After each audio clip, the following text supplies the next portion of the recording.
Na vastidão dos séculos que nos separam da aurora da civilização ocidental, poucas realidades resistem com a força e a permanência do legado romano.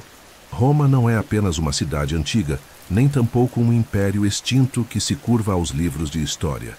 Ela é, antes de tudo, uma ideia que sobreviveu à poeira do tempo, que moldou os alicerces da nossa linguagem, das nossas leis, das nossas cidades, das nossas instituições e até mesmo dos nossos rituais cotidianos. Quando se pronuncia a palavra Roma, evocam-se imagens de glória militar, oratória sublime, templos de mármore, legiões em marcha e senadores em toga, discutindo o destino de mundos.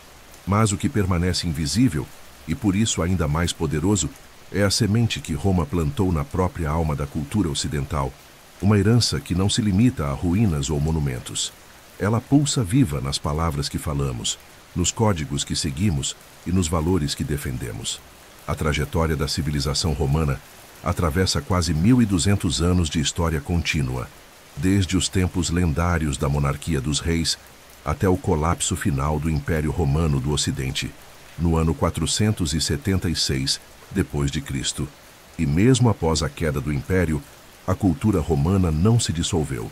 Ao contrário, ela transbordou para os povos bárbaros que a conquistaram, foi acolhida e reinterpretada pela Igreja Católica, renasceu com fúria nas universidades medievais e foi glorificada durante o Renascimento. De fato, ao longo dos séculos, Roma foi sucessivamente redescoberta, celebrada, adaptada e continua a sê-lo. Cada geração ocidental, consciente ou não, bebe das fontes romanas em sua busca por organização social, estética, educação e poder político. Desde o início da Idade Moderna até os dias atuais, o mito de Roma tornou-se um dos pilares da identidade europeia. Reis e imperadores se auto-intitulavam Césares ou Augustos. Arquitetos replicaram fóruns, cúpulas e arcos triunfais. Legisladores estudaram o direito romano como norma jurídica fundamental, e os sistemas republicanos modernos foram desenhados à imagem da República Romana, com senados, magistraturas e separação de poderes. Mesmo os idiomas modernos, especialmente os derivados diretamente do latim, são continuação viva da fala que um dia ecoou nos fóruns e nas legiões de Roma. Essa influência se estende muito além da Europa, alcançando as Américas, a África e partes da Ásia, através da colonização, da evangelização e da globalização dos sistemas europeus baseados em modelos romanos. É impossível compreender plenamente a cultura moderna sem escavar suas raízes romanas. Quando um tribunal profere uma sentença, quando um estudante aprende gramática, quando um edifício ostenta colunas coríntias, quando uma constituição estabelece direitos civis, em todos esses gestos há vestígios romanos, resquícios de uma civilização que codificou o poder, a estética, o conhecimento e a ordem de maneira tão eficaz que atravessou milênios. A influência romana não é um vestígio arqueológico. Ela é uma estrutura viva que organiza a linguagem, a lógica e o funcionamento das sociedades contemporâneas. Não se trata de nostalgia ou romantismo.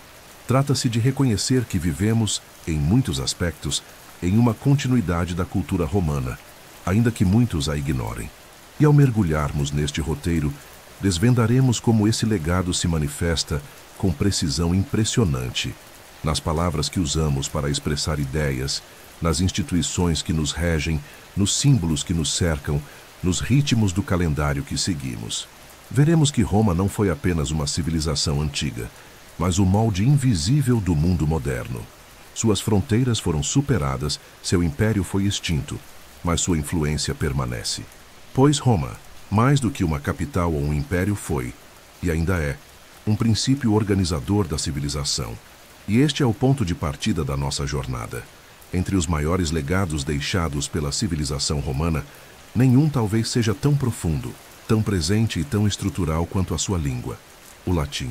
A língua dos Césares não apenas unificou um império colossal, estendendo-se dos desertos africanos até as florestas germânicas, das montanhas ibéricas às margens do Eufrates, como também lançou as bases das línguas faladas atualmente por mais de 1 bilhão de pessoas ao redor do planeta. É através do latim que Roma continuou a viver, mesmo séculos após o colapso das suas instituições imperiais. Essa continuidade linguística, tão natural quanto invisível para os falantes modernos, é o fio condutor que liga a antiguidade à modernidade com uma precisão quase mágica. Do português ao romeno, do francês ao espanhol, passando pelo italiano, todos esses idiomas são, em essência, formas evoluídas e adaptadas do latim vulgar, a língua do povo romano, moldada ao longo dos séculos pelas transformações culturais, fonéticas e históricas de cada região. A distinção fundamental entre o já latim clássico, utilizado nos discursos do Senado, na poesia de Virgílio e nas epístolas de Cícero, e o já latim vulgar, falado nas ruas de Pompeia e nas fronteiras do Império, é essencial para compreender como nasceu a família das línguas românicas. O latim clássico era normatizado, estilizado, conservador. O vulgar era dinâmico, flexível, adaptável. E foi justamente essa flexibilidade do latim vulgar que permitiu sua sobrevivência e evolução, transformando-se nas diversas línguas que hoje dominam o sul da Europa e grande parte da América Latina. A queda do Império Romano do Ocidente, no ano 476 d.C., não significou o desaparecimento imediato da língua. Pelo contrário, o latim continuou a ser a língua da igreja, da diplomacia, do direito e da ciência por mais de 1000 anos, enquanto sua forma popular seguia se modificando nas vozes dos camponeses, soldados, mercadores e monges que habitavam o antigo território imperial. A evolução do latim para o português, o espanhol e o francês foi marcada por transformações fonéticas e morfológicas lentas, cumulativas, mas profundamente regulares. A palavra latina aqua tornou-se água em espanhol, água em português e o em francês, todas formas distintas, mas todas oriundas da mesma raiz comum. Da mesma forma, domus, que significava casa, originou domicile em francês, domo em italiano e domicílio em português. A própria estrutura da frase, o uso de artigos definidos, a ordem sujeito-verbo-objeto e os sistemas verbais conjugados com base na raiz latina foram todos herdados diretamente da língua-mãe. Mas essa herança não é apenas formal, é também cultural, pois o vocabulário romano carregava consigo os conceitos do mundo romano. Quando herdamos o latim, herdamos também a forma como os romanos nomeavam e entendiam a realidade. É por isso que as línguas neolatinas não são apenas variações modernas de uma gramática antiga.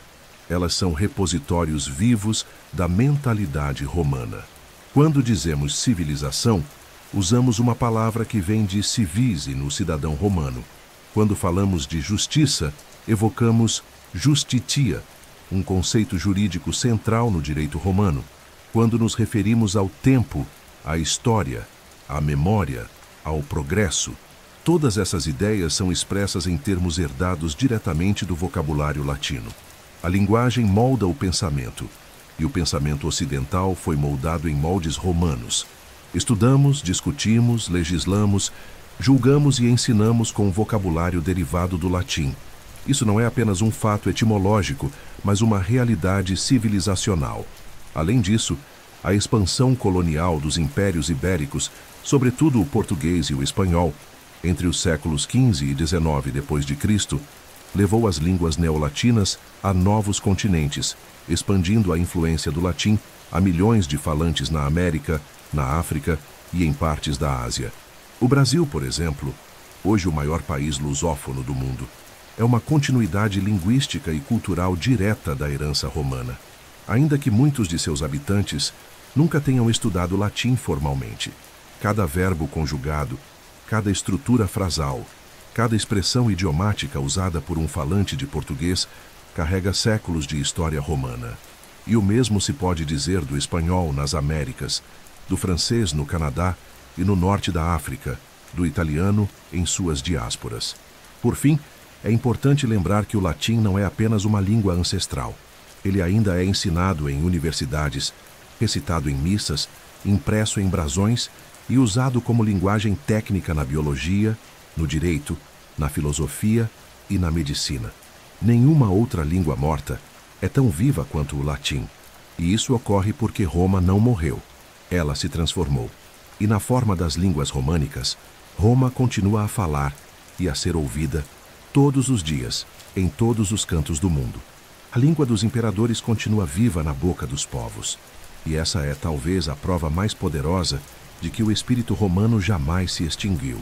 Embora o legado linguístico de Roma seja mais visivelmente preservado nas línguas românicas, como o português, o francês, o espanhol e o italiano, sua influência vai muito além das fronteiras dos idiomas, diretamente derivados do latim vulgar.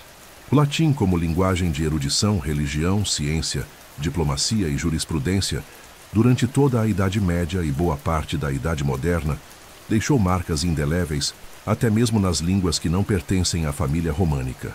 Através da transmissão do saber, da cultura e das instituições romanas, línguas germânicas como o inglês, o alemão e o neerlandês foram profundamente latinizadas, ao menos em vocabulário, estruturas lexicais e categorias de pensamento.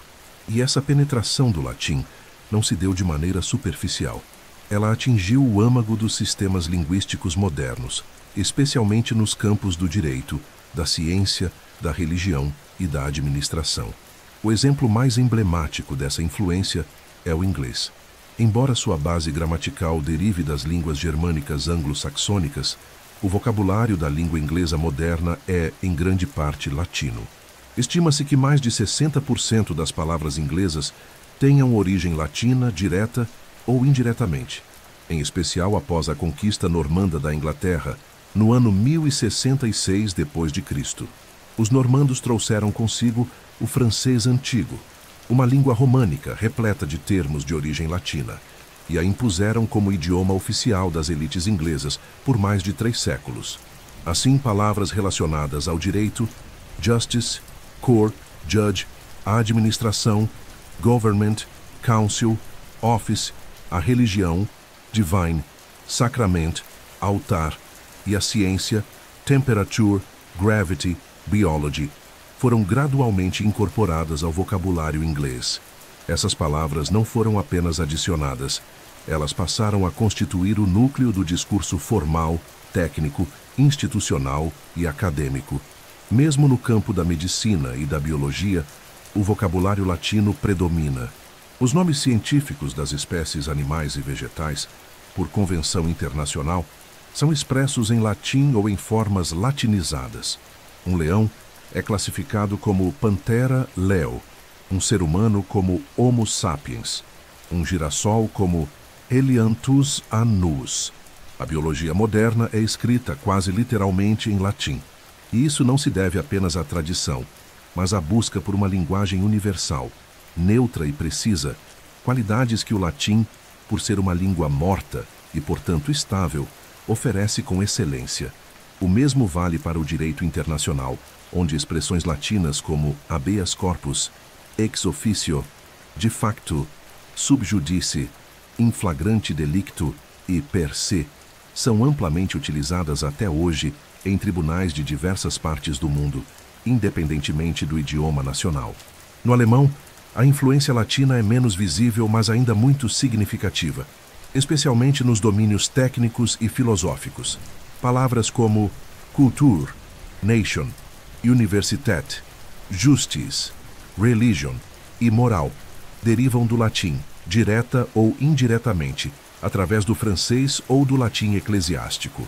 Além disso, o idioma filosófico alemão, que moldou pensadores como Kant, Hegel e Nietzsche, é intensamente influenciado por categorias latinas de pensamento, como causa, substantia, persona, ratio, virtus e natura. Essas palavras estruturam o pensamento ocidental de modo tão profundo que, mesmo quando traduzidas, continuam a carregar o peso semântico que Roma lhes conferiu. E essa influência estende-se a outras línguas, como o polonês, o sueco, o húngaro e até o russo, especialmente nos campos acadêmico e litúrgico. Mesmo em idiomas com alfabetos distintos, como o grego moderno, o árabe ou o russo cirílico, encontramos vestígios latinos em empréstimos linguísticos recentes, oriundos da ciência, da medicina, da política e do direito internacional. Quando se fala em democracia, a democratia, constituição, constitutio, república, respublica, presidente, praesidens, ou universidade, universitas. Estamos, sem saber, reverberando ecos linguísticos de Roma, e não apenas em palavras. A lógica com que classificamos ideias, conceitos e fenômenos é herdada da tradição romana de nomear, definir e categorizar o mundo. Um legado que permanece nos manuais, nas bibliotecas e nos discursos contemporâneos. Além disso, a forma como os idiomas modernos organizam o vocabulário técnico, separando o uso comum do uso erudito, o discurso coloquial da linguagem jurídica ou científica, é uma herança direta da cultura romana. Em Roma, o latim já se dividia entre o vulgar e o clássico, entre a língua dos mercados e a língua dos senadores. Esse modelo se perpetuou. Até hoje, falamos com uma linguagem em casa e com outra no tribunal, na universidade ou em documentos oficiais. Essa dicotomia linguística não é natural. É um produto cultural e sua origem é romana. Em suma, mesmo aqueles que nunca ouviram uma oração em latim, que jamais estudaram declinações ou conjugações romanas, ainda assim vivem imersos em uma teia de palavras que nasceram em Roma. O vocabulário que usamos para pensar, legislar, curar, ensinar e governar ainda está preso às raízes do latim, que essa influência, embora silenciosa, é uma das mais poderosas manifestações da permanência romana no mundo contemporâneo.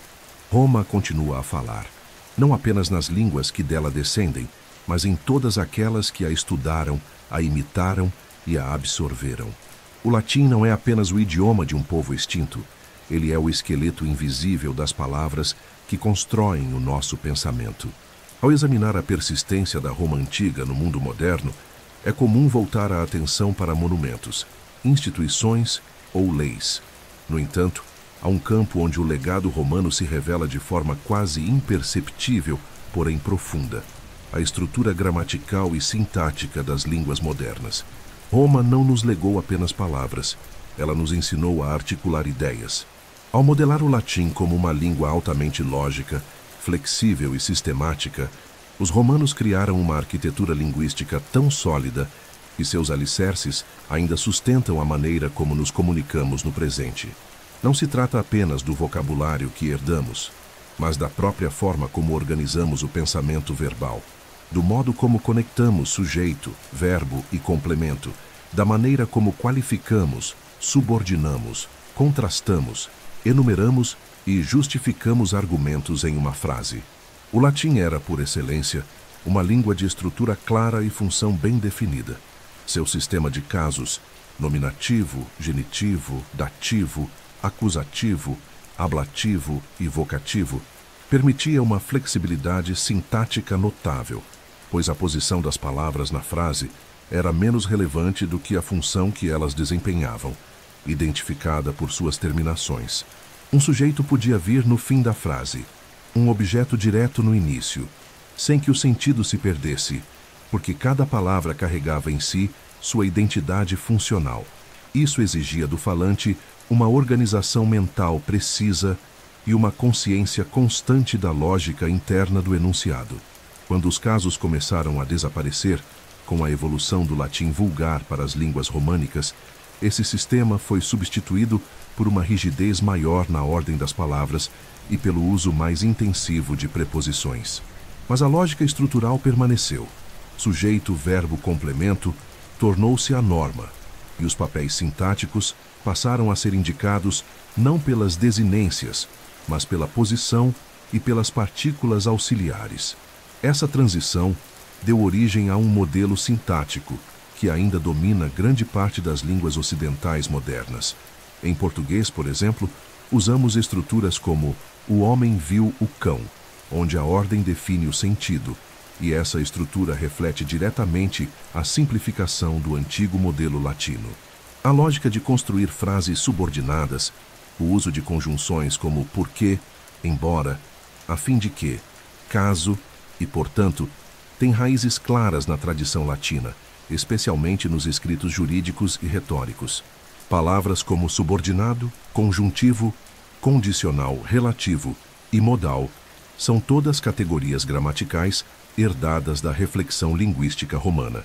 iniciada por gramáticos como Donato e Prisciano, cujas obras foram copiadas e estudadas por séculos nos mosteiros medievais e universidades renascentistas. O impacto da gramática latina não se limitou às línguas neolatinas. A própria ideia de que uma língua deve ter sujeito, verbo e predicado é uma abstração herdada das gramáticas romanas e, por sua vez, se inspiraram nos modelos gregos clássicos, mas os adaptaram com rigor prático. A tradição gramatical do Ocidente foi escrita em latim e baseada na análise do latim.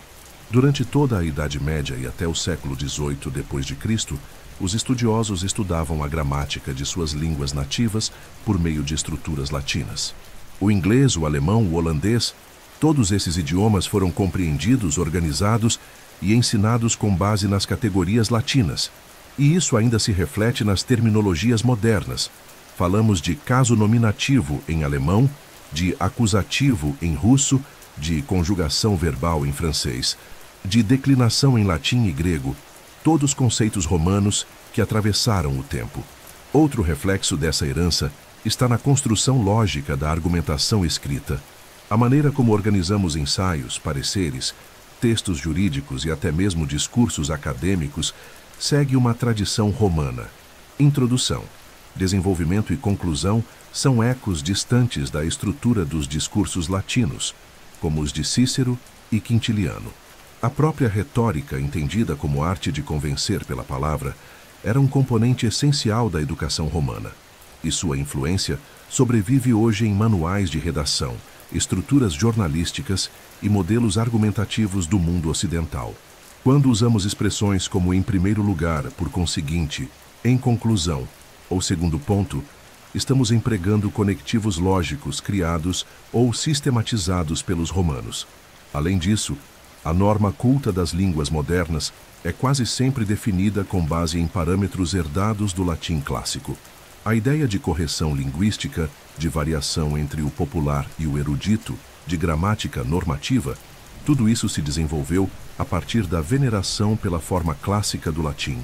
Ao estabelecer um padrão fixo e ideal de linguagem, Roma criou o embrião do que hoje chamamos de gramática escolar. Quando corrigimos uma vírgula, quando evitamos uma ambiguidade, quando buscamos precisão no uso de pronomes, estamos seguindo um modelo mental romano. E mesmo os que nunca estudaram latim formalmente, seguem, por inércia cultural, os princípios que os romanos estabeleceram há mais de 2000 anos. Portanto, ao falarmos, escrevermos, lermos, ou mesmo pensarmos linguisticamente, estamos pisando sobre as trilhas gramaticais que Roma pavimentou. As estruturas sintáticas que nos parecem naturais, óbvias ou inevitáveis, são, na verdade, construções culturais herdadas. O latim ensinou ao Ocidente como organizar ideias com clareza, elegância e precisão. E essa herança é tão entranhada na linguagem moderna que passa despercebida, como o ar que respiramos. Mas ela está lá, em cada oração subordinada, em cada período composto, em cada lógica argumentativa. Roma não apenas deixou palavras, ela deixou a maneira de usá-las. Poucos legados romanos moldaram tão profundamente o mundo moderno quanto o direito.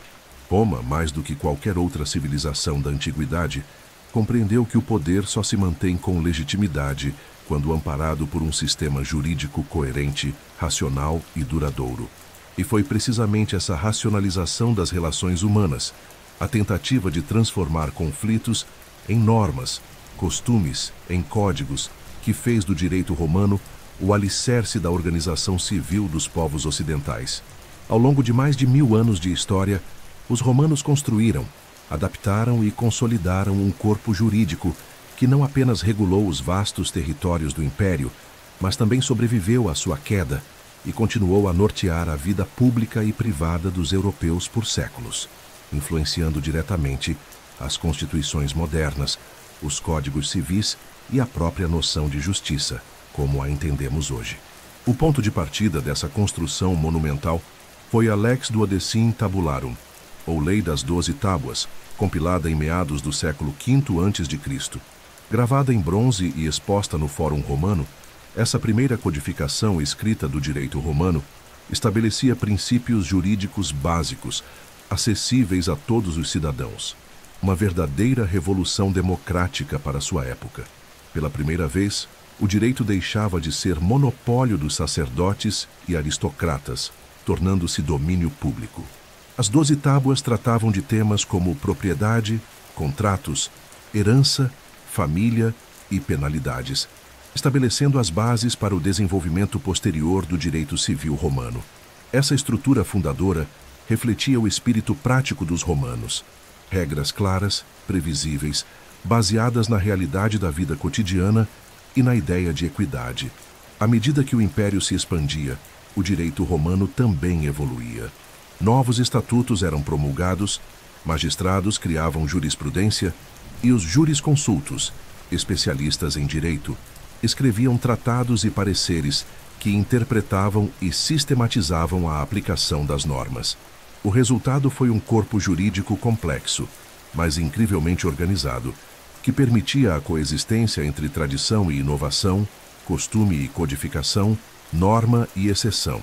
Durante o período clássico, entre os séculos I a.C. e III depois de Cristo, o direito romano atingiu um grau de sofisticação impressionante, com princípios que até hoje orientam os sistemas jurídicos de boa parte do mundo.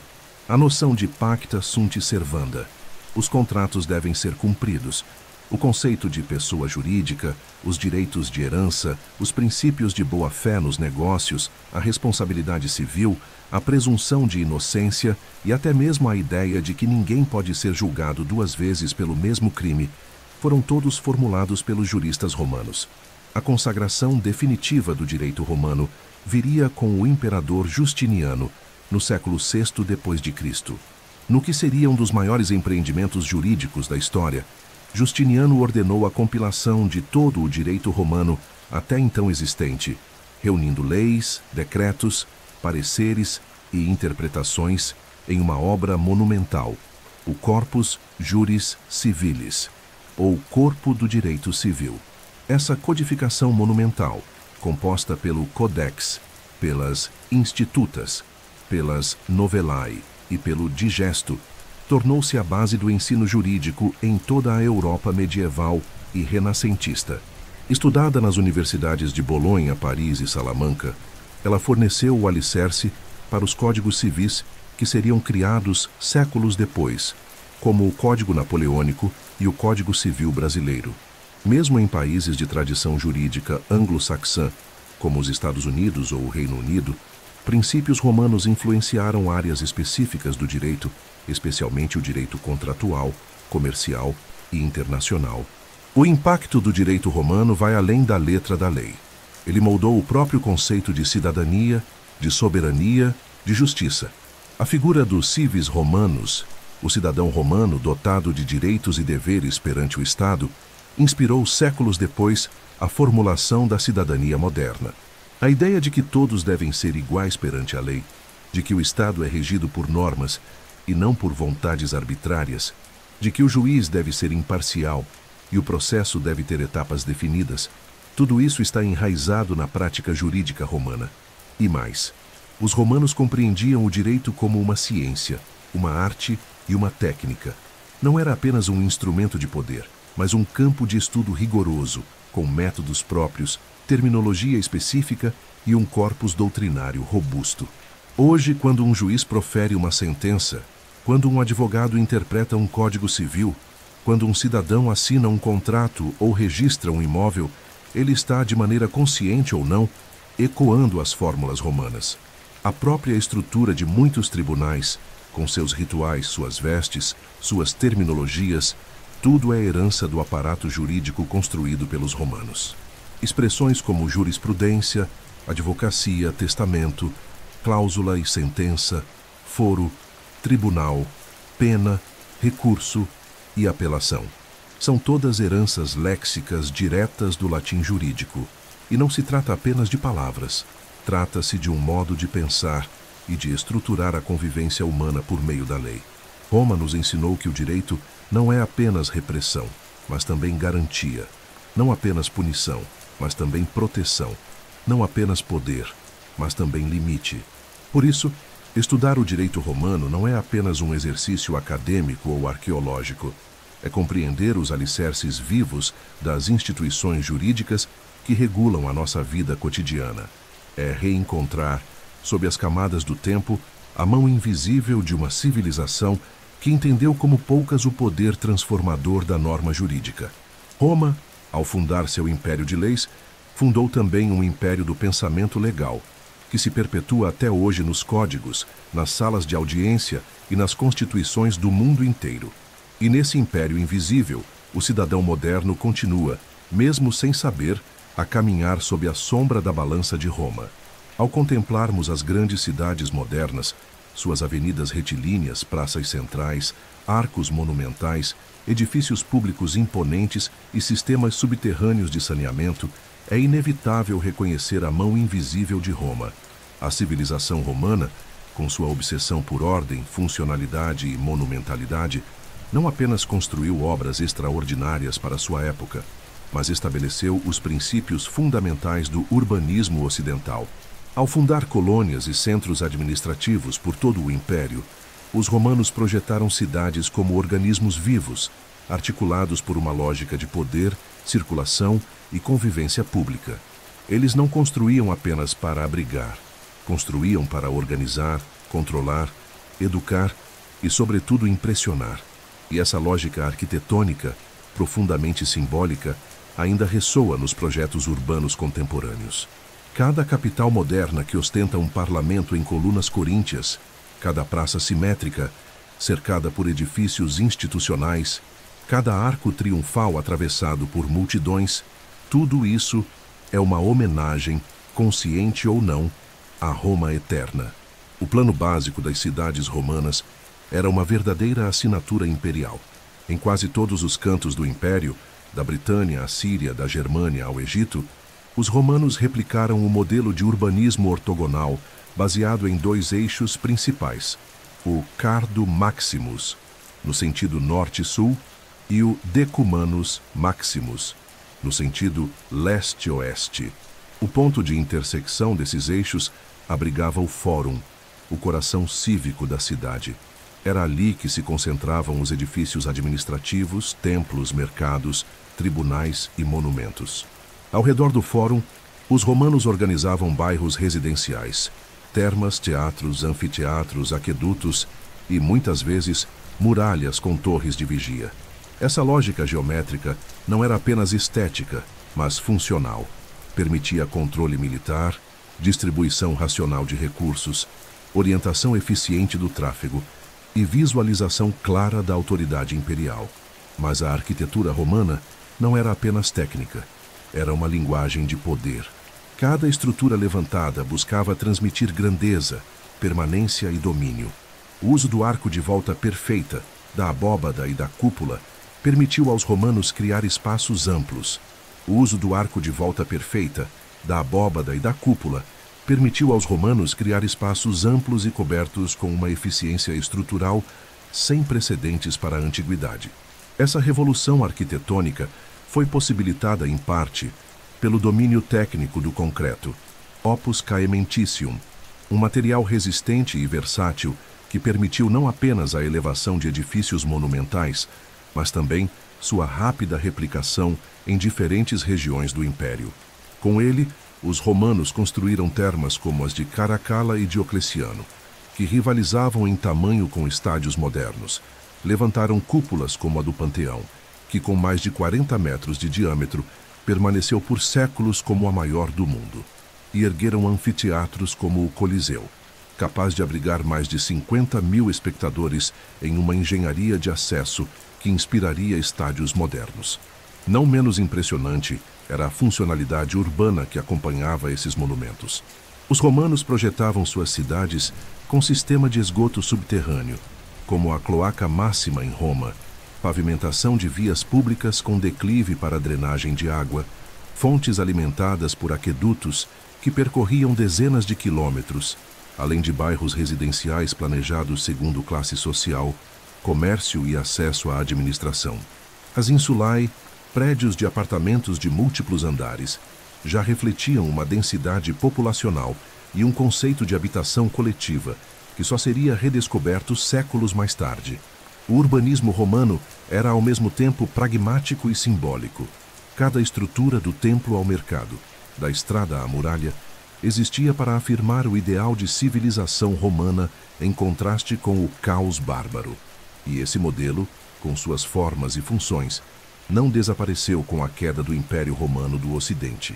Ele foi absorvido pela cristandade medieval, que adaptou basílicas romanas em igrejas, manteve o uso de fóruns como centros administrativos e preservou as rotas de via pública como eixos comerciais. Na Renascença, arquitetos como Leon Battista Alberti e Andrea Palladio não apenas estudaram as ruínas romanas, eles copiaram, reinterpretaram e sistematizaram seus princípios. O neoclassicismo do século XVIII d.C., que dominou as capitais europeias e americanas, foi uma declaração explícita de fidelidade à estética romana. Palácios legislativos com frontões triangulares, colunatas dóricas em tribunais, cúpulas inspiradas no panteão sobre universidades e parlamentos.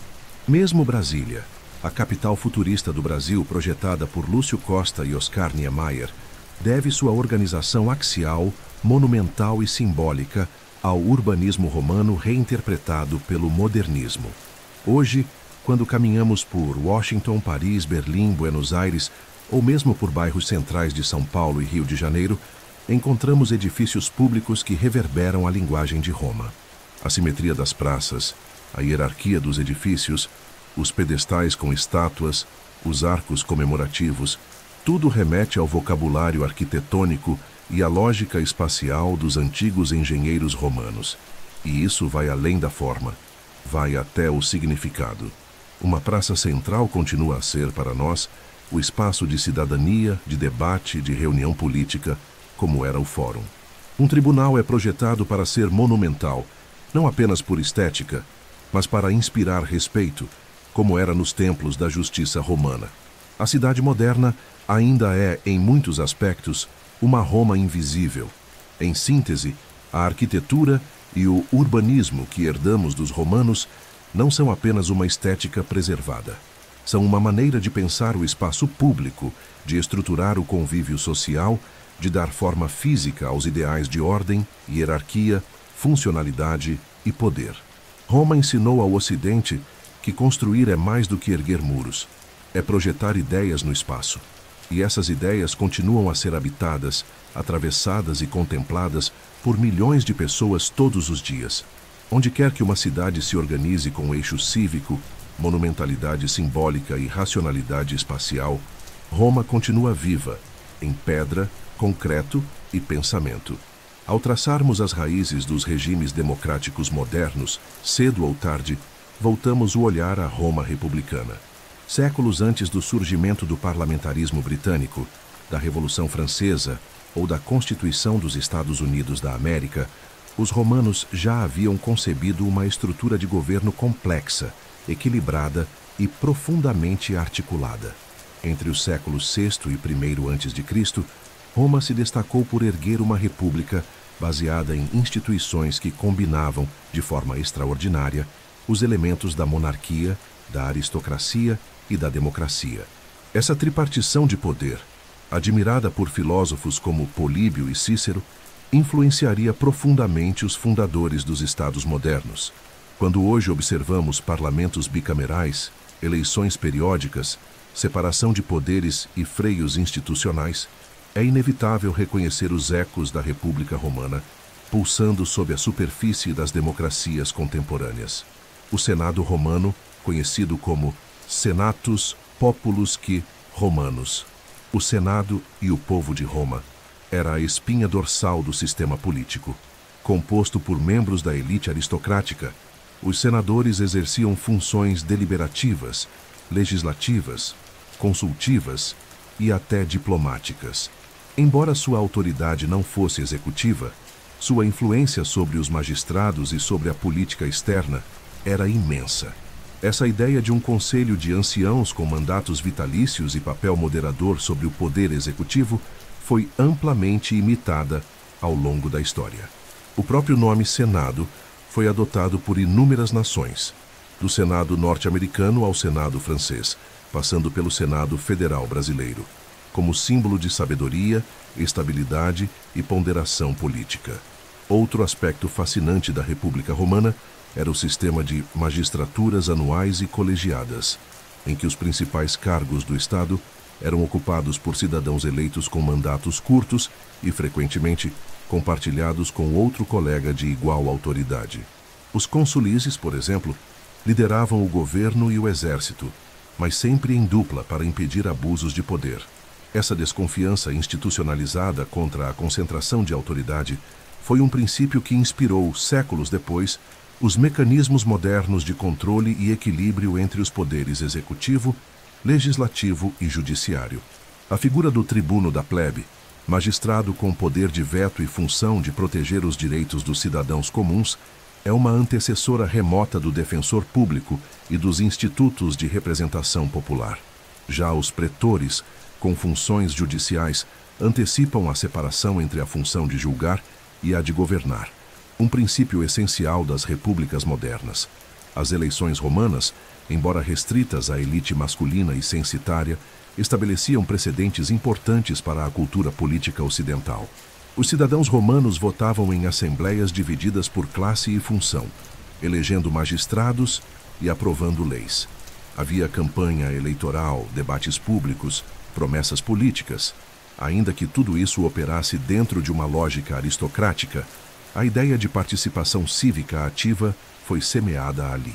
A própria noção de res publica, a coisa pública, o bem comum, representava um conceito fundamental que resistiria ao tempo, o de que o Estado não pertence a um soberano, mas à coletividade dos cidadãos. Este ideal, revivido no Renascimento e no Iluminismo, tornou-se o núcleo do republicanismo moderno. O modelo romano foi particularmente inspirador durante a fundação dos Estados Unidos da América. Os pais fundadores, homens profundamente versados em história clássica, modelaram seu sistema político a partir da estrutura republicana romana. O Congresso dos Estados Unidos, composto pela Câmara dos Representantes e pelo Senado, reflete a divisão entre o povo e a elite, enquanto a presidência limitada por mandatos e submetida a um sistema de freios e contrapesos é uma reinterpretação moderna do consulado romano. Os próprios símbolos visuais do poder, como a águia, as faces, feixes de varas, os edifícios com colunatas e cúpulas e até mesmo o uso do latim em lemas nacionais, e pluribus unum, annuit coeptis, senatus, são heranças diretas da tradição republicana romana. Na Revolução Francesa, os ideais de libertas, equitas e civitas foram redescobertos como bases de uma nova ordem política. Os revolucionários viam-se como herdeiros morais de Bruto, Cícero e Catão, defensores da República contra os abusos de tiranos e reis absolutistas. O calendário revolucionário, os tribunais populares, a glorificação da virtude cívica e até mesmo os nomes de praças e ruas, como Praça da República ou Avenida Cônsul, eram uma tentativa de resgatar o espírito romano. No Brasil do século XIX d.C., com a proclamação da República, novamente se invocou o modelo romano como paradigma de modernidade, cidadania e justiça. A Constituição Republicana de 1891 d.C. inspirou-se diretamente nos modelos norte-americano e francês, ambos herdeiros do sistema romano. Ainda hoje, o ideal de república como espaço de leis, participação cidadã e limitação do poder remete ao legado romano. Mesmo em sistemas parlamentares ou presidencialistas, a essência do que Roma construiu permanece viva. Mandatos eletivos, representação política, divisão de competências, responsabilidade pública e o conceito de que governar é servir à res pública. Não é por acaso que políticos, juízes, advogados e constitucionalistas continuam a estudar o direito romano e as instituições da República como fundamentos teóricos e históricos da ordem democrática moderna. Roma não inventou a democracia como a concebemos hoje, mas deu ao mundo uma forma estável, duradoura e replicável de governo misto, com pesos e contrapesos, que ainda sustenta a arquitetura institucional das nações livres. Em última análise, o que Roma nos legou foi mais do que estruturas, foi uma mentalidade política.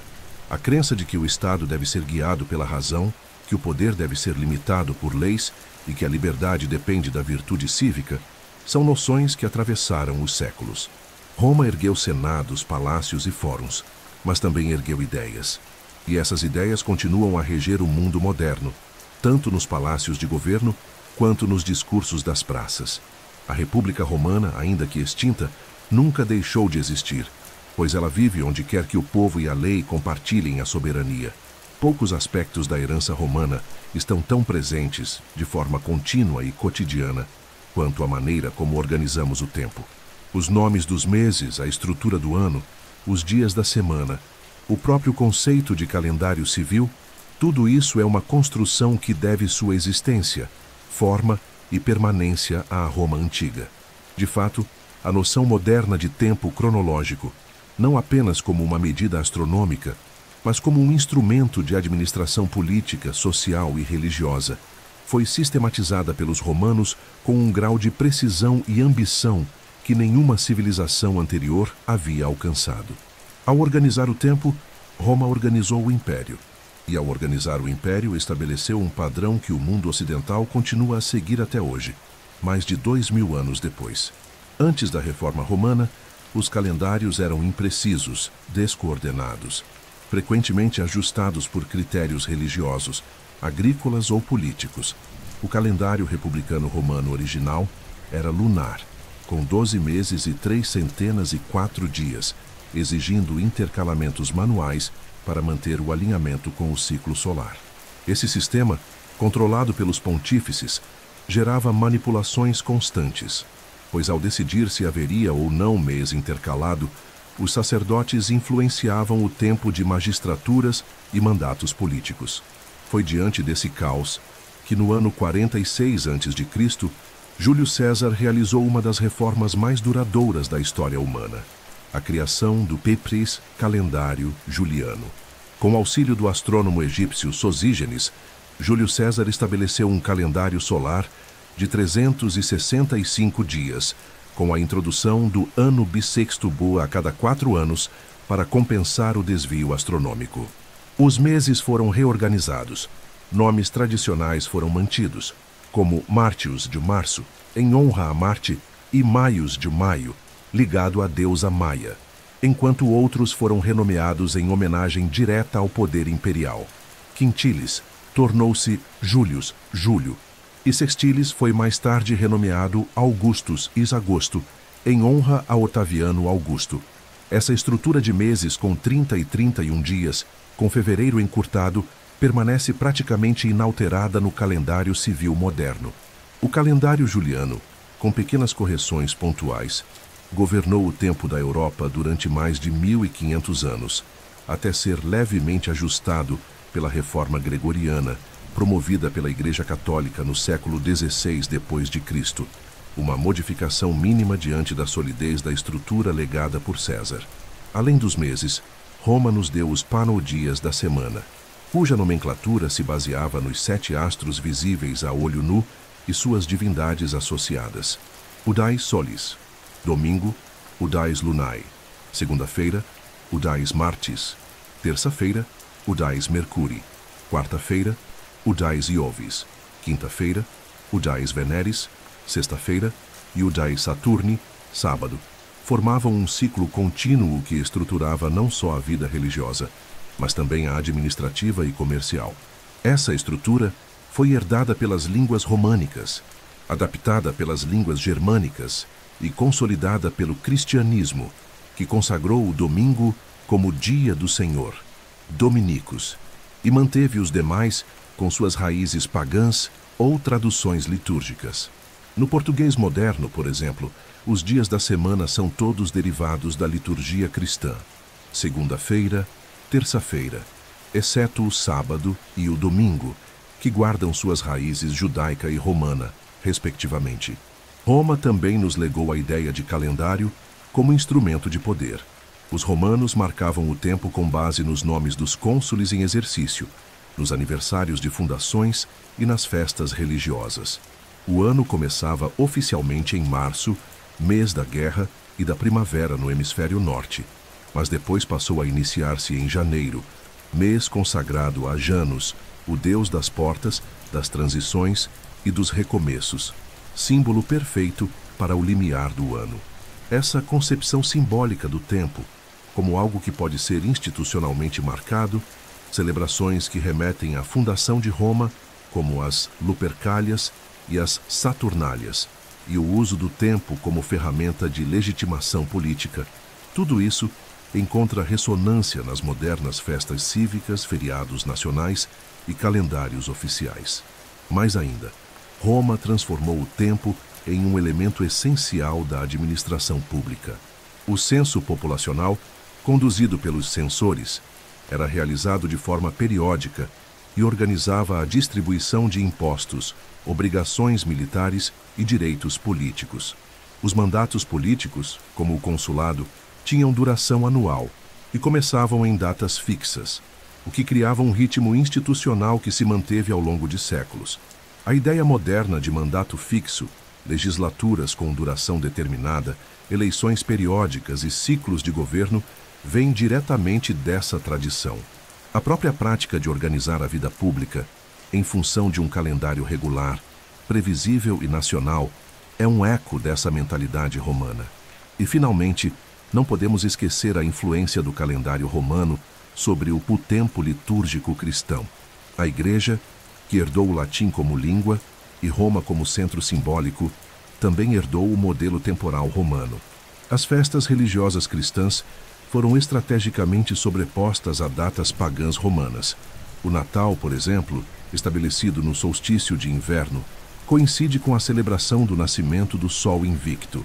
O calendário litúrgico cristão, com suas estações de Advento, Quaresma e Pentecostes, foi modelado à imagem dos ciclos romanos de celebração e renovação. Assim, até mesmo o modo como o Ocidente celebra, jejua, lamenta e se alegra em datas específicas é herança do relógio romano. Em síntese, o tempo, tal como o entendemos e o vivemos hoje, é uma construção legada por Roma. Quando consultamos um calendário, marcamos um compromisso, celebramos uma data nacional, contamos os dias da semana ou refletimos sobre o início de um novo ano, estamos navegando dentro de um sistema criado e consolidado há milênios. Roma não apenas conquistou territórios no espaço, ela conquistou o próprio tempo. Que essa conquista permanece viva, contínua e inquestionada, marcando cada passo da vida civilizada com a precisão de um relógio que nunca parou de funcionar. Entre todas as expressões da genialidade romana, poucas são tão vastas, ricas e influentes quanto a sua literatura. O latim, língua de comando e de administração, tornou-se também veículo de beleza, reflexão, emoção e eternidade. De fato, ao lado da herança grega, a literatura latina constitui um dos pilares mais duradouros da cultura ocidental, e não apenas pela estética dos versos ou pela eloquência dos discursos, mas porque os textos romanos modelaram a forma como escrevemos, argumentamos, narramos e concebemos a condição humana. A tradição literária de Roma não é uma relíquia, é uma corrente viva que se estende desde as linhas de Virgílio, Horácio e Ovídio, passando por Cícero, Sêneca e Tácito, até alimentar, séculos depois, as grandes produções do Renascimento, da modernidade e até da atualidade. Na Roma antiga, a literatura não era um entretenimento à parte. Ela era o centro da formação do cidadão culto. O domínio da oratória e da retórica era uma virtude cívica e uma exigência política. Não se tratava apenas de dominar palavras, mas de saber usá-las para persuadir, comandar e inspirar. Autores como Cícero elevaram a retórica latina a um nível de precisão e beleza que ainda hoje é estudado nas escolas de direito e filosofia. Seus discursos contra Catilina, suas defesas jurídicas e seus tratados como de Oratore ou de República são, ao mesmo tempo, documentos históricos e tratados sobre a arte do convencimento, lidos por gerações de estadistas, juristas e pensadores. Na poesia, Roma herdou os modelos épicos, líricos e dramáticos da Grécia, mas os romanizou com um novo espírito, o da glória imperial, da ordem e da melancolia civilizatória. Virgílio, em sua obra-prima Eneida, narra a fundação mítica de Roma, não como um conto de fadas, mas como o destino inevitável de um povo escolhido pelos deuses para civilizar o mundo. A Eneida se tornaria, na Idade Média, quase uma escritura secular, reverenciada por monges e copistas, interpretada como profecia e ensinada como lição moral.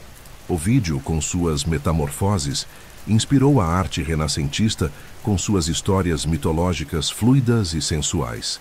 Horácio, com suas odes, ensinou o ideal do equilíbrio, da moderação e da ironia diante da vida. Aurea Mediocritas, o caminho do meio dourado, tornou-se lema da sabedoria clássica. E mesmo autores considerados decadentes pela crítica cristã, como Juvenal e Marcial, com suas sátiras cortantes, deixaram marcas profundas na literatura posterior ao denunciar os vícios da sociedade com precisão cirúrgica e estilo mordaz. A prosa histórica romana também alcançou níveis de refinamento e crítica que inspirariam toda a historiografia ocidental. Tito Livio, com sua Ab Urbi Condita, tentou registrar toda a história de Roma desde sua fundação, um empreendimento comparável a Heródoto e Tucídides, mas com a visão política de um republicano que via na história o espelho da virtude e da decadência moral.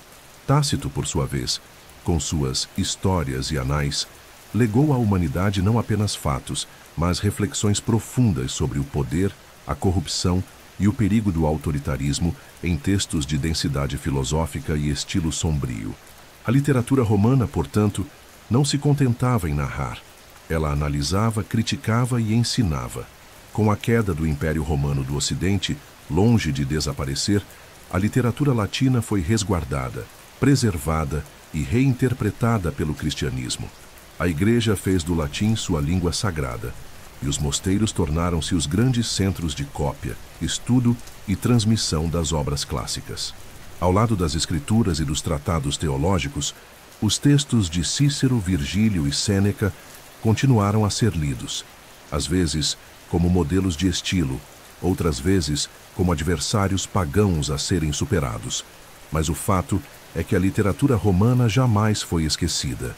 Pelo contrário, ela foi resgatada com vigor durante o Renascimento, quando os humanistas italianos como Petrarca, Lorenzo Valla e Erasmo de Roterdã redescobriram nos clássicos a chave para uma nova forma de ver o homem, a linguagem e o mundo. A literatura humanista dos séculos XV e XVI d.C. bebeu diretamente das fontes romanas. Os humanistas viam-se como herdeiros legítimos da Roma clássica e procuravam emular seu estilo, sua ética e sua visão de mundo. A redescoberta da Eneida e das epístolas de Cícero e dos tratados filosóficos de Sêneca inspirou uma nova geração de escritores, filósofos e políticos. O latim voltou a ser a língua da erudição e da diplomacia, e a tradição clássica foi inserida nos currículos das escolas, nas academias e nos salões de poder. Shakespeare, Cervantes, Montaigne e Maquiavel foram todos, em alguma medida, formados pelo contato com o mundo literário romano. O neoclassicismo dos séculos posteriores manteria essa reverência. Goethe, Rousseau, Voltaire, todos dialogaram com Roma como fonte de estilo e substância. Mesmo na literatura moderna, quando o latim deixou de ser um idioma vivo, o espírito romano continuou presente. A forma de estruturar argumentos, o uso de figuras retóricas, a lógica interna da narrativa, o conceito de gênero literário, tudo isso é herança da pedagogia literária romana. E ainda hoje, nas universidades, estudar Cícero, Virgílio ou Tácito não é apenas um exercício de arqueologia intelectual, mas um reencontro com a base da própria linguagem literária do Ocidente. Quando um escritor constrói uma antítese, elabora uma ironia, modela um discurso político ou recorre ao mito para ilustrar um dilema humano, ele, consciente ou não, está utilizando ferramentas forjadas há mais de 2000 anos nos salões do Senado, nos palcos das tragédias ou nas bibliotecas da Roma Imperial. Portanto, a literatura romana não é um vestígio de um passado remoto. É o alicerce vivo da escrita ocidental. Roma não apenas fundou impérios políticos, mas ergueu um império da palavra, cujos ecos ainda ressoam em nossas línguas, escolas, livros e ideias. Cada frase bem construída, cada discurso persuasivo, Cada texto que busca equilíbrio entre forma e conteúdo carrega, de algum modo, o selo invisível da tradição romana. A pena de Cícero ainda guia os juristas. Os versos de Virgílio ainda inspiram os poetas. E a sombra de Roma continua a escrever conosco, mesmo quando achamos que estamos falando sozinhos. Se existe uma ponte que conecta diretamente o mundo romano à contemporaneidade, essa ponte é, sem dúvida, a Igreja Católica. Muito mais do que uma instituição espiritual, a Igreja foi, e continua sendo, a mais longeva herdeira do Império Romano. Quando os exércitos bárbaros atravessaram as fronteiras imperiais no século V, depois de Cristo, e Roma já não podia mais manter sua coesão política e militar, foi a estrutura da Igreja que assumiu o papel de unificadora do mundo ocidental. E o que essa nova autoridade espiritual carregava não era apenas uma nova fé, mas também todo o aparato administrativo, linguístico, jurídico e simbólico do império que a precedeu.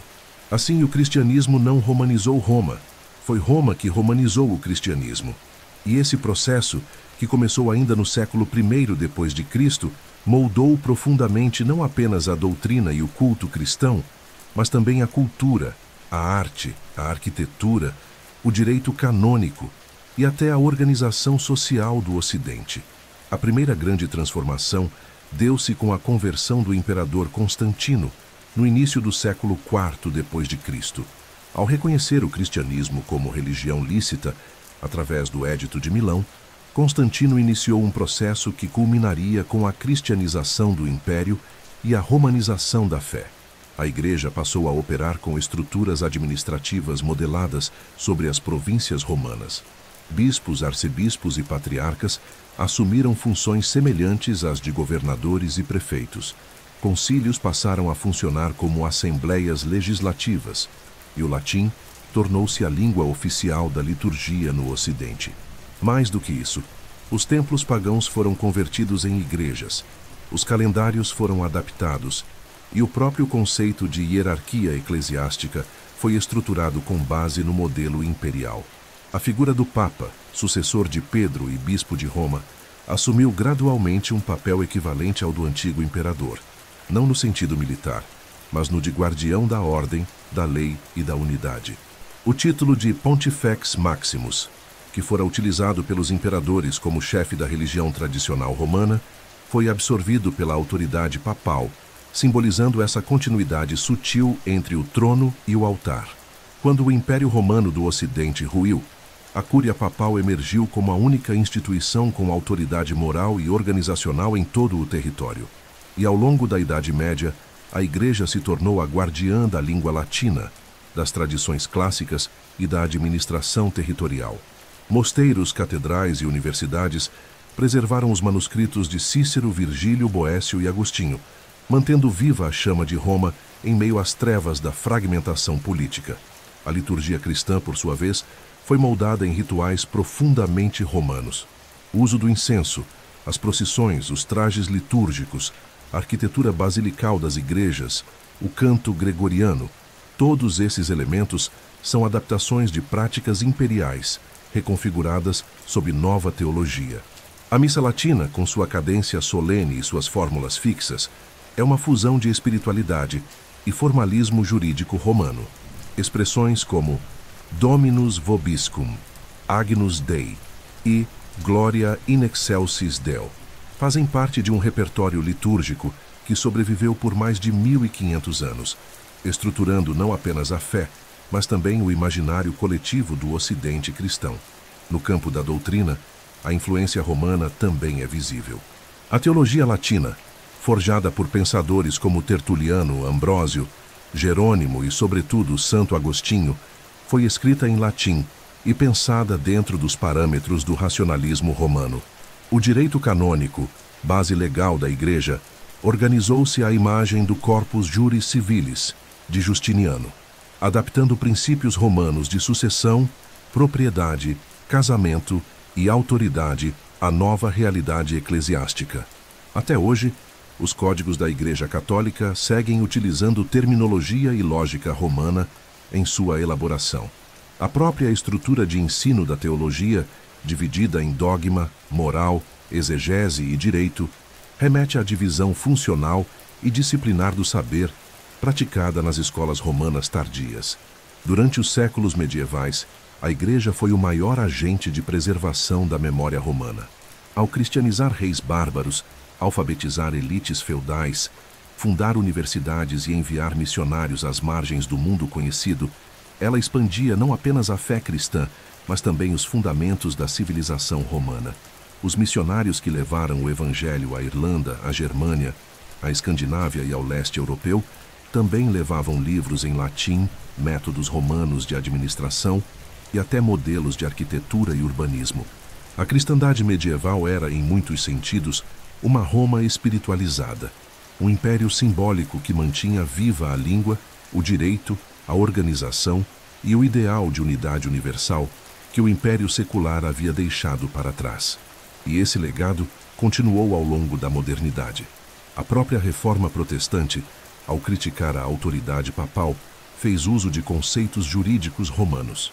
O Concílio de Trento, no século XVI d.C., reafirmou a liturgia latina e a tradição doutrinal, com base nos antigos modelos romanos. Até hoje, o Vaticano mantém como língua oficial o latim, e muitos de seus documentos são redigidos seguindo a tradição da retórica clássica.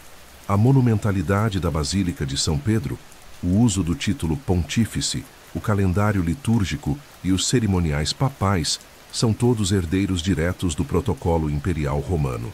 Assim, ao olharmos para a Igreja, não vemos apenas uma religião. Vemos Roma ressurgida em vestes sagradas. A Cátedra de Pedro tornou-se o novo trono dos Césares. A Missa, o novo Fórum.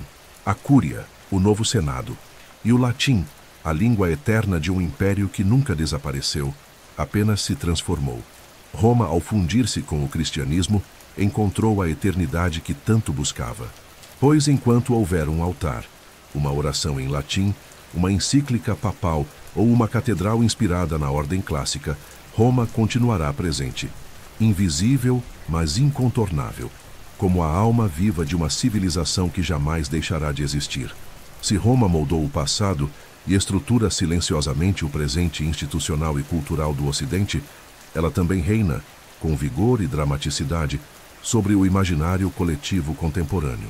Filmes, séries, quadrinhos, videogames, romances históricos, esculturas de museu e até slogans publicitários carregam a presença simbólica de Roma como uma referência estética, narrativa e emocional.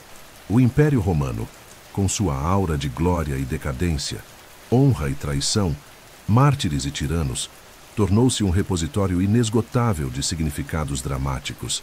E é justamente esse poder mitológico que torna Roma tão presente na cultura pop.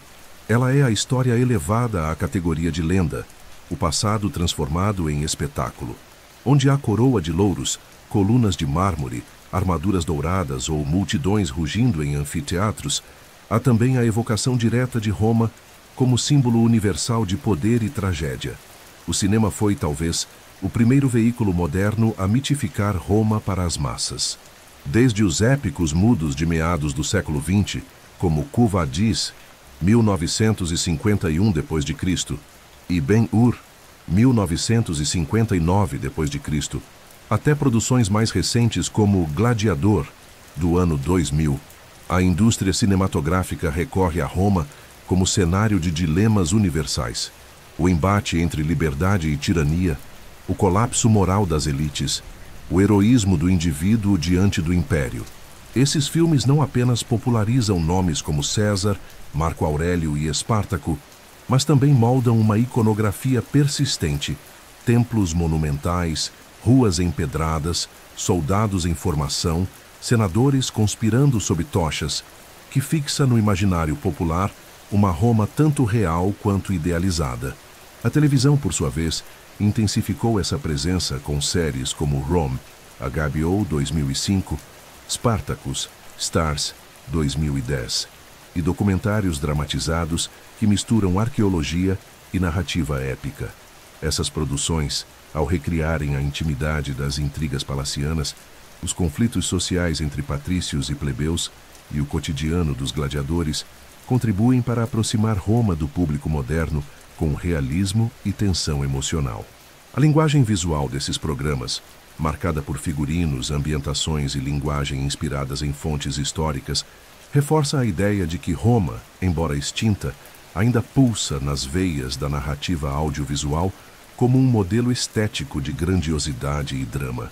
Nos quadrinhos e graphic novels, Roma também é um cenário fecundo.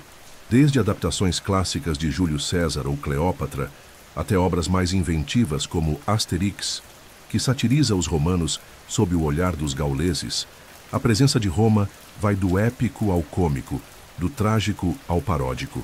Em muitas HQs modernas, Roma surge como uma metáfora para a sociedade contemporânea, decadente, poderosa, sedutora e brutal.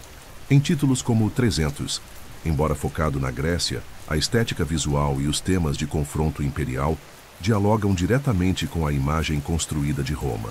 Mais ainda, Roma tornou-se símbolo nos universos de ficção científica e fantasia, onde impérios galácticos, como o de Star Wars, imitam sua estrutura política, seu culto à autoridade e seu colapso interno.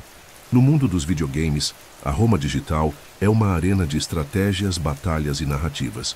Franquias como Total War, Rome, Assassin's Creed, Brotherhood, Rise, Son of Rome e Expeditions, Rome, colocam o jogador no papel de generais, imperadores, espiões ou soldados, reproduzindo cenários autênticos com fidelidade arqueológica e narrativa histórica. Nesses jogos, o Império se torna um campo de experimentação moral e tática, onde o jogador confronta a complexidade da política romana, das reformas sociais, das traições no Senado e das guerras civis. O fascínio por comandar legiões, fundar cidades, manipular alianças ou enfrentar conspirações mostra o quanto a estrutura imperial romana continua a encantar e desafiar a imaginação moderna. Além das telas e dos consoles, Roma aparece constantemente em slogans, tatuagens, logotipos, propagandas e produtos de luxo. Marcas evocam nomes como Imperium, Áurea, Roma e SPQR, para associar-se a ideias de exclusividade, força, tradição e sofisticação. A simbologia do louro, do gládio, do coliseu e da águia imperial é utilizada para comunicar excelência, supremacia ou prestígio. Restaurantes, academias, perfumes e até carros evocam Roma em seus nomes e campanhas, transformando-a num código visual de poder clássico. Mesmo em arenas esportivas, o vocabulário romano é frequentemente invocado, seja na referência a gladiadores, arenas ou batalhas épicas. O léxico romano traduz a intensidade competitiva para o público moderno. Essa permanência simbólica não é um acaso. Roma oferece ao imaginário ocidental um espelho ampliado de suas ambições e medos. Ela representa tanto a civilização quanto a barbárie, tanto a ordem quanto a decadência, tanto o apogeu quanto a ruína inevitável. Por isso, Roma não sai de cena, ela se reinventa. Na ficção distópica, Roma é frequentemente o modelo de impérios totalitários. Na fantasia heróica, ela é o arquétipo da civilização ameaçada. Na dramaturgia política, é o retrato do poder corrompido. Roma é passado, presente e alerta. Um mito civilizacional que nos lembra que a glória é frágil e que todo império, por mais grandioso, carrega em si as sementes de sua própria queda. Em suma, a cultura popular não apenas revive Roma, ela precisa de Roma, porque nela encontra os códigos visuais e morais com os quais o Ocidente reconhece a si mesmo. Roma é o palco ideal onde se encenam as lutas eternas entre dever e ambição, honra e traição, destino e escolha. Cada novo filme, série ou jogo sobre Roma não é apenas uma viagem ao passado, é um espelho do presente. E enquanto houver histórias a serem contadas com grandeza, conflito e tragédia, Roma continuará a ser o cenário perfeito, pois Roma é, por excelência, a narrativa sem fim. Poucas heranças da antiguidade são tão resilientes, profundas e invisivelmente presentes quanto o modelo educacional forjado pela civilização romana. Não apenas pelos conteúdos transmitidos, como o latim, a literatura clássica, a história do império e a retórica. mas principalmente pela forma como Roma concebeu o próprio ato de educar, como um processo de formação moral, intelectual e cívica voltado à construção do cidadão virtuoso. O sistema pedagógico romano, embora nascido em diálogo com a tradição grega, desenvolveu um ethos próprio, pragmático, hierárquico, centrado na excelência da palavra e no domínio da razão. Esse modelo seria copiado, reformulado e perpetuado ao longo de 2 milênios, desde os mosteiros medievais e as universidades renascentistas até os currículos modernos das escolas ocidentais. Na Roma Antiga, a educação era inicialmente um privilégio da elite patrícia, mas ao longo dos séculos tornou-se mais acessível à plebe urbana, especialmente com o crescimento das cidades. As primeiras etapas do ensino formal começavam com o ludus, onde meninos aprendiam a ler, escrever e contar, sob orientação do ludi magister. A seguir, os que podiam avançar ingressavam nas escolas de gramática, dirigidas pelos grammatici, onde estudavam literatura, mitologia, história e as obras de autores como Ênio, Terêncio e, principalmente, Homero e Virgílio. Mas o ápice da formação romana era atingido com o estudo da retórica, sob a tutela dos retores, onde os jovens aprendiam a argumentar, debater, organizar discursos e emocionar multidões, habilidades essenciais para a vida pública e para o exercício político na República e no Império. Essa estrutura tripartida, leitura, literatura, retórica, foi tão eficaz que atravessou os séculos praticamente intacta. Na Idade Média, os mosteiros cristãos preservaram e replicaram esse modelo, agora voltado à formação do clero e da elite nobiliárquica. O trivium, composto por gramática, lógica e retórica, e o quadrivium, aritmética, geometria, música e astronomia, organizavam os estudos nas escolas monásticas e catedrais, servindo de preparação para o estudo superior em teologia, direito ou medicina. E a base de tudo era o latim, não apenas como língua sagrada, mas como meio de acesso ao saber. Saber latim era, até o século XIX d.C., condição para participar plenamente da vida intelectual europeia. E isso porque Roma fez do latim não apenas um idioma, mas um instrumento de civilização. A valorização dos chamados clássicos, obras de autores latinos como Virgílio, Ovídio, Horácio, Cícero, Tito Livio e Tácito, também é uma herança direta do modelo educacional romano. Essas obras não eram lidas apenas por seu conteúdo. Eram imitadas, recitadas, analisadas em sua forma estilística e copiadas como modelo de elegância, precisão e nobreza de pensamento. A educação humanista do Renascimento baseou-se nesse princípio. Petrarca, Erasmo, Montaigne, entre tantos outros, viam nos clássicos romanos a expressão máxima do gênio humano, a medida da excelência retórica, ética e filosófica, que ao fundarem escolas, bibliotecas e universidades, estruturaram o currículo em torno dessas referências. A figura do homem culto, do cidadão ilustrado, era inseparável da leitura e domínio dos autores romanos. Esse ideal foi transmitido às universidades modernas. Em instituições como Oxford, Cambridge, Sorbonne ou Salamanca, durante séculos, o estudo do latim e da literatura romana foi obrigatório. Mesmo nos Estados Unidos, onde o espírito pragmático e científico predominava, as liberal arts sempre incluíam o aprendizado da cultura clássica. No Brasil, o latim fez parte dos currículos secundários até meados do século XX, e muitos professores de letras, filosofia e direito foram formados na leitura direta de Cícero, Sêneca e Virgílio. A pedagogia moderna, mesmo quando não mais explícita, ainda carrega a estrutura do raciocínio romano: introdução, desenvolvimento, conclusão, argumentação clara, vocabulário técnico, classificação sistemática do saber. Tudo isso é Roma em ação. E mais, Roma legou ao mundo a própria ideia de currículo, de hierarquia entre disciplinas, de avaliação por mérito e de formação progressiva por etapas.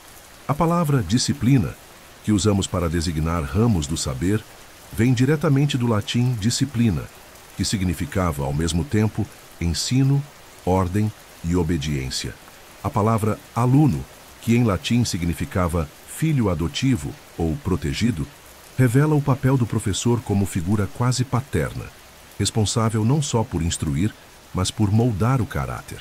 Até os títulos acadêmicos, magíster, doutor, professor, têm origem direta nas práticas educacionais romanas e medievais. A educação romana também influenciou a maneira como concebemos o papel do conhecimento na vida pública. Para os romanos, formar-se não era apenas uma conquista pessoal, era um dever cívico. Um cidadão bem formado deveria saber discursar no Senado, julgar no tribunal, legislar com justiça, escrever com clareza e pensar com lógica. Essa visão do saber como instrumento de serviço público foi herdada pela tradição iluminista e pela ideia moderna de cidadania ativa. Quando hoje se fala em formar cidadãos críticos, ensinar a argumentar, valorizar o humanismo, estamos apenas traduzindo em palavras novas um ideal que já movia os educadores de Roma há mais de 2 milênios. Portanto, a escola moderna, mesmo em suas formas mais tecnológicas, ainda caminha sobre os alicerces da Roma antiga. A sala de aula como espaço hierárquico, o quadro negro como centro da atenção, a leitura de textos clássicos, a escrita de dissertações, a prática de debates, tudo isso carrega, em sua essência, o DNA pedagógico romano. Roma não apenas nos ensinou a construir estradas, aquedutos ou leis, ensinou-nos a pensar, a aprender, a ensinar.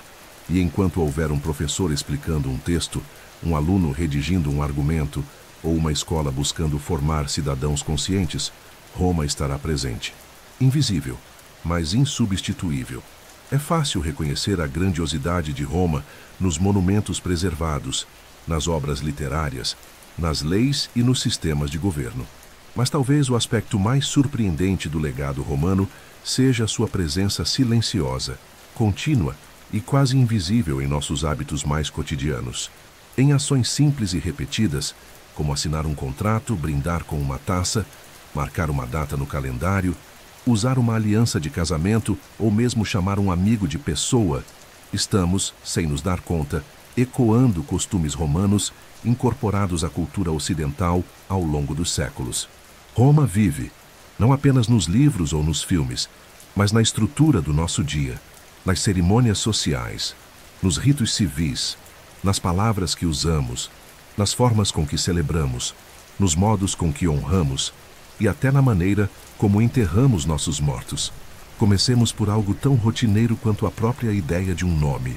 Os romanos já usavam um sistema de identificação que incluía o praenomen, nome pessoal, o nomen, nome da gens ou clã, e o cognomen, nome de família ou apelido distintivo, modelo que inspiraria os nomes compostos modernos. A assinatura de documentos formais, a importância do sobrenome para determinar pertencimento social e familiar, e até a criação de títulos e cargos honoríficos são práticas diretamente herdadas desse sistema nominal. O uso de selos, anéis com brasões, assinaturas estilizadas e juramentos sobre documentos oficiais também remonta à prática romana de autenticar e formalizar atos jurídicos e cívicos.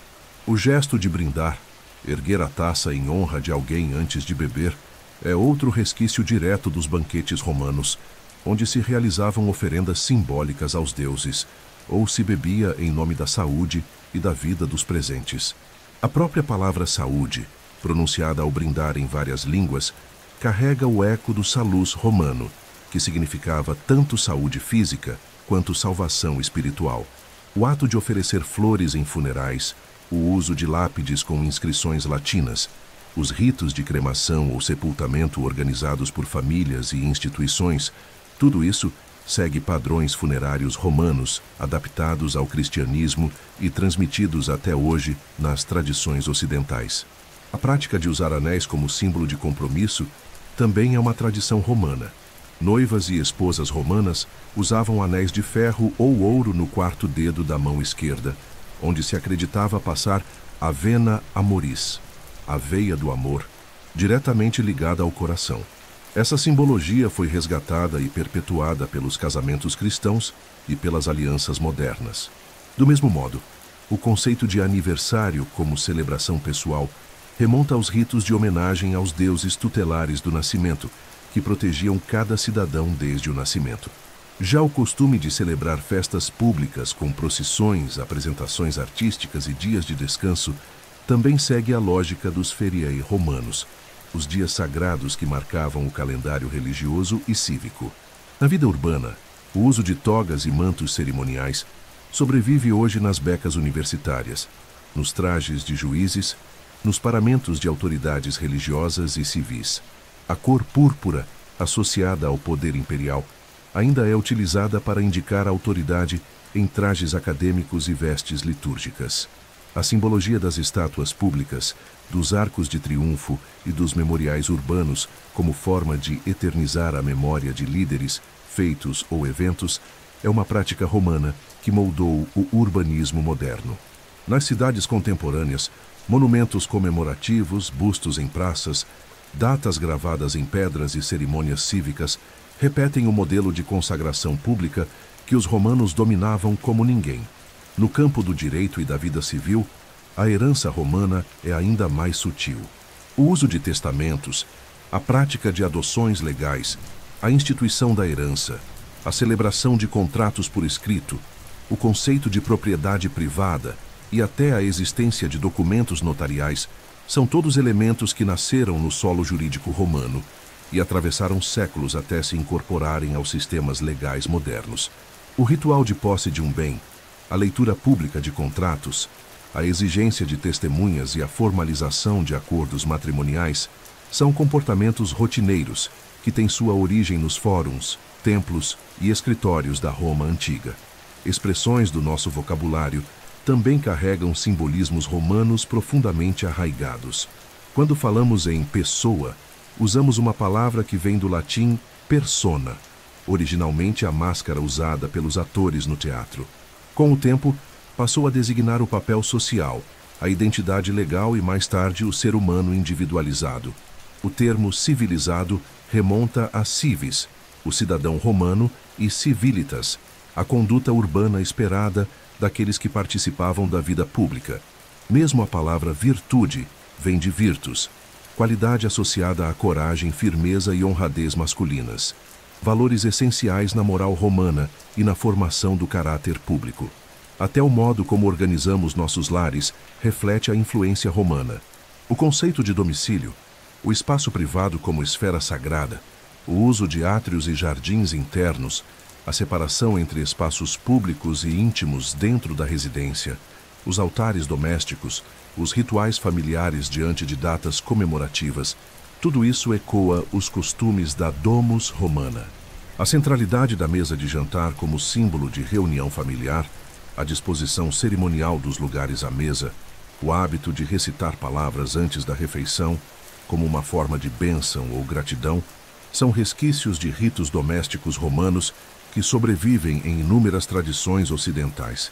Portanto, enquanto muitos associam Roma a estátuas antigas ou ruínas imponentes, é no cotidiano que sua presença mais intensa e duradoura se manifesta. Cada gesto formal, cada rito social, cada pequeno detalhe civilizatório é uma nota dessa sinfonia cultural que Roma legou ao mundo. E talvez seja justamente essa invisibilidade que confere ao legado romano sua força mais poderosa.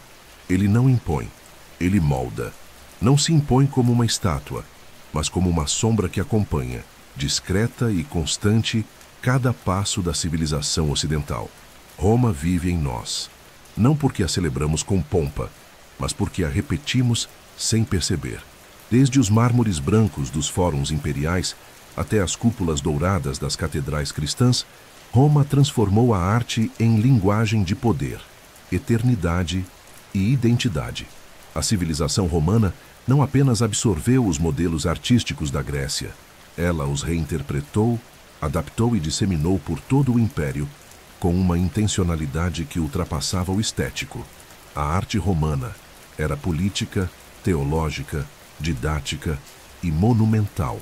Suas colunas narrativas, seus retratos idealizados, seus mosaicos palacianos e suas esculturas triunfais não tinham como objetivo apenas a beleza, mas a fixação simbólica da glória da virtude e da autoridade, e foi esse princípio, o da arte, como forma de eternizar o poder e comunicar valores civilizacionais, que moldou toda a trajetória da arte ocidental, do Renascimento ao neoclassicismo, do Barroco católico ao academicismo do século XIX depois de Cristo.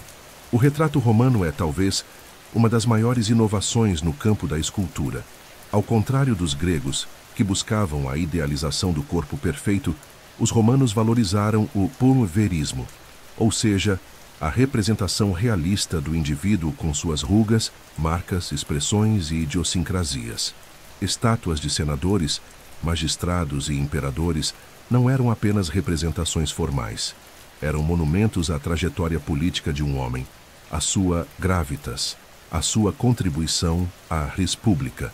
Ao multiplicar bustos por todo o império, Roma criou um modelo de culto à imagem do líder que seria replicado por monarcas, papas e presidentes nos séculos seguintes. Quando hoje encontramos bustos em praças, retratos oficiais em tribunais, moedas cunhadas com o rosto de chefes de Estado, estamos, na verdade, diante da continuidade direta do retrato romano. Nas artes monumentais, Roma inovou ao criar narrativas visuais de longa duração. A coluna de Trajano, por exemplo, em Roma, com seus mais de 200 metros de friso em espiral, narra de forma contínua e meticulosa as campanhas do imperador na Dácia. Essa fusão entre arte e narrativa inspiraria, muitos séculos depois, os ciclos pictóricos renascentistas, os afrescos barrocos e até as histórias em quadrinhos modernas. Os romanos entendiam que a arte podia contar histórias, legitimar o poder e ensinar o povo. Seus arcos de triunfo, como os de Tito e Constantino, fundiam arquitetura, escultura e retórica visual para eternizar a vitória e a grandeza de Roma. Essa fórmula, monumento, narrativa, símbolo, foi repetida ao longo da história em portais, pórticos, murais e painéis comemorativos de todas as nações ocidentais. Os mosaicos, romanos, presentes em palácios, termas, vilas e até casas modestas, também desempenhavam um papel central na ambientação estética e simbólica dos espaços. Com suas cenas mitológicas, retratos, animais e alegorias, os mosaicos não eram apenas decorativos, eram declarações de pertencimento cultural e status. As técnicas desenvolvidas pelos romanos, com o uso de tesselas de vidro, pedra e cerâmica, foram preservadas pelos bizantinos e, mais tarde, inspiraram desde os pavimentos das igrejas góticas até os vitrais das catedrais renascentistas. A pintura romana, embora menos preservada que a escultura, revela um mundo de cor, sombra e perspectiva que surpreende pela sofisticação. Em Pompeia e Herculano, cidades preservadas pela erupção do Vesúvio no ano 79 d.C., foram encontradas pinturas murais com cenas de paisagens, mitologia, retratos e arquitetura ilusória. Essas obras demonstram que, séculos antes de Giotto e Leonardo da Vinci, os romanos já experimentavam com profundidade, volumetria e composição espacial. Não por acaso, os renascentistas viam nas ruínas e nas imagens romanas um passado glorioso a ser revivido, não como imitação servil, mas como retorno a um ideal perdido. Foi durante o Renascimento que Roma ressurgiu como musa inspiradora definitiva das artes ocidentais. Artistas como Michelangelo, Rafael, Bramante e Leonardo mergulharam nas proporções clássicas, na anatomia heróica e na harmonia das formas herdadas da arte romana. A própria concepção da beleza, como equilíbrio, proporção e racionalidade, foi romanizada. E com o neoclassicismo do século XVIII d.C., Roma tornou-se o cânone. Escultores como Antônio Canova recriaram poses clássicas com técnica refinada. Arquitetos ergueram palácios com frontões e colunas jônicas. Pintores representaram Césares, vestais e batalhas como metáforas morais e políticas. A arte romana também influenciou profundamente os espaços do sagrado. A arquitetura basilical romana, ampla, longitudinal, com abside e nave central, foi adaptada para abrigar a liturgia cristã. As igrejas construídas na Idade Média e reformadas no Barroco ainda seguem essa tipologia. As catedrais de Roma, como São Pedro e São João de Latrão, combinam a monumentalidade imperial com a solenidade litúrgica. Até mesmo os tronos, púlpitos e altares herdaram suas formas do tribunal e do trono romano. Hoje, quando um artista busca expressar poder através de colunas, autoridade através da pose, eternidade através do mármore, ou ideal através do corpo nu em postura heróica, ele dialoga com Roma. O cinema, a publicidade, o design gráfico, os museus e a moda continuam a reciclar e reinterpretar os códigos visuais romanos. A estátua de bronze, o pedestal monumental, a inscrição em latim, a toga estilizada, o templo com frontão triangular, todos esses elementos são reutilizados como signos atemporais de nobreza, solidez e glória. Assim, a arte de Roma não é apenas história, é linguagem. Uma linguagem que o Ocidente nunca deixou de falar.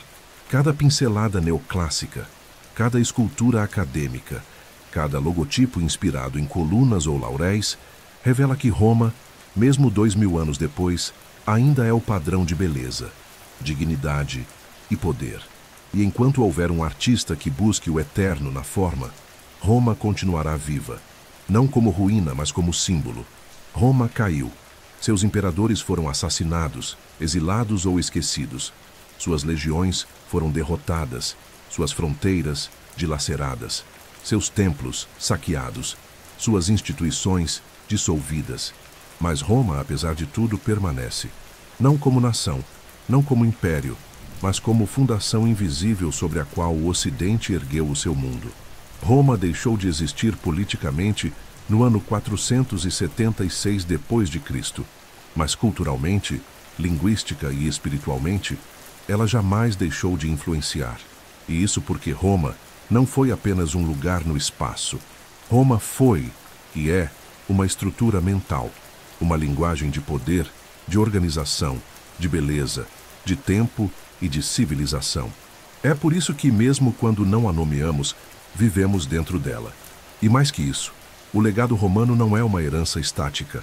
É um código que o mundo continua decifrando, reinterpretando e reproduzindo, século após século. A longevidade do legado romano não se explica apenas pela força de suas instituições ou pela amplitude de sua influência territorial. Ela se explica, sobretudo, porque Roma soube transformar ideias em sistemas, valores em práticas, mitos em modelos. Ao construir aquedutos, também construía permanência. Ao legislar, também estabelecia princípios universais. Ao ensinar latim, também ensinava lógica, ordem, forma. Ao retratar seus imperadores, também moldava arquétipos do poder. Roma pensava grande, mas também pensava duradouro. E essa durabilidade atravessou o colapso das estruturas imperiais, a cristianização da Europa, o renascimento, a modernidade e agora a era digital. Na era das inteligências artificiais, das redes sociais, dos algoritmos e da globalização em tempo real, Roma ainda está entre nós. Não em legiões marchando, mas em constituições escritas, em códigos civis, em rituais de Estado, em palavras do cotidiano, em monumentos urbanos, em calendários escolares, em cúpulas que coroam os parlamentos. Roma está no modelo das repúblicas modernas, na arquitetura de tribunais, na liturgia da igreja, na terminologia da ciência, no estudo da literatura, no desenho das cidades. Roma está nas universidades, nas escolas de direito, nos vestibulares, nas bibliotecas. Roma está nos ideais de cidadania, de dever, de honra, de oratória, de mérito. Está na forma como pensamos o passado e na maneira como sonhamos o futuro. E talvez seja justamente no futuro que Roma esteja mais presente, pois toda civilização que busca se organizar, que deseja legislar, que almeja uma arquitetura estável, que valoriza a memória e a razão, acaba reencontrando Roma. Quando uma nova república é fundada, quando uma carta de direitos é redigida, quando uma capital é projetada com praças monumentais e eixos simbólicos, Roma é revisitada. Mesmo inconscientemente, ainda usamos os moldes romanos para estruturar nossos sonhos coletivos. Afinal, não há modelo mais completo e testado para pensar o Estado, a linguagem, a lei e o tempo. Roma sobrevive porque sua estrutura é flexível. Ela não exige fidelidade absoluta. Ela permite adaptação.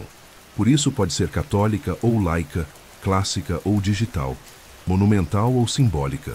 Pode ser evocada por um jurista ao citar Cícero, por um poeta ao parafrasear Horácio, por um arquiteto ao erguer uma coluna, por um programador ao organizar sua linguagem em lógica e ordem.